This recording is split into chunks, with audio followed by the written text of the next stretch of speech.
Good morning, friends. So I have a fun project, like 2 minutes maybe. I cleaned out the blackberry vines earlier this morning, and instead of burning them like we usually do, I thought I would make some wreaths, and so maybe I could show you guys how I do it. It's super simple. I literally cut a vine. This one is like super long. And then I come and I use a snipper or a scissors, whatever you have, just to trim off all of the little extras along the way. You can leave them and use them to like wrap around, but it's not very cute. Anyways, let me do all of that and I'll be back in a second.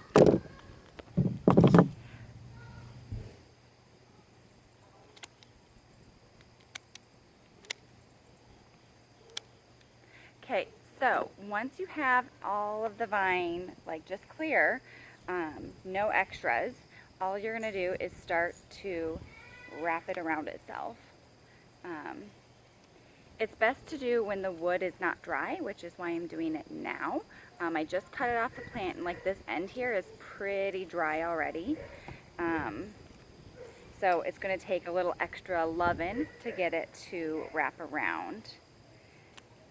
But then, like the way you get it started, I kind of wrap it to be the size of the wreath that I want it to be, and then I'm just going to push that around underneath, and the tension of the plant itself, or of the vine wrapping around itself, is going to keep it in place.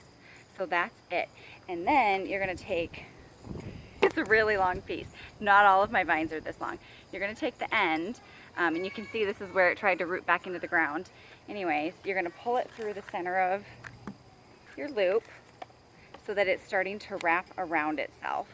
And then once you get it tight, and you keep the shape that you want it to be in, you're going to do the same thing again. So right now it's on the back side, and so I'm going to loop it through the front like that, and you just pull it through. So again, it's on the back side, and I'm going to loop it through towards me.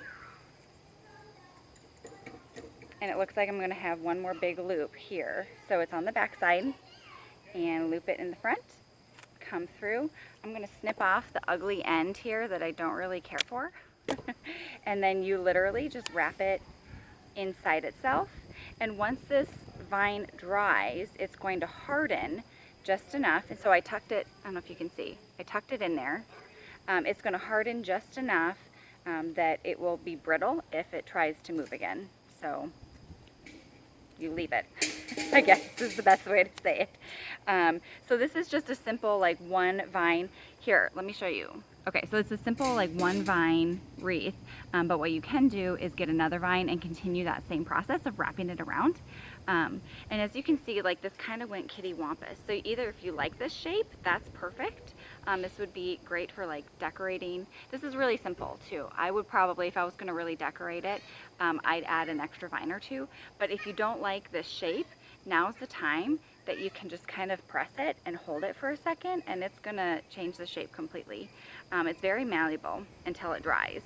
So that's it, but I thought it was super fun. I'm gonna make a bunch of these since I have an entire blackberry row to clean out today. And so Christmas gifts, and I might kind of give a few away so that other people can craft too. So anyways, thought this was fun.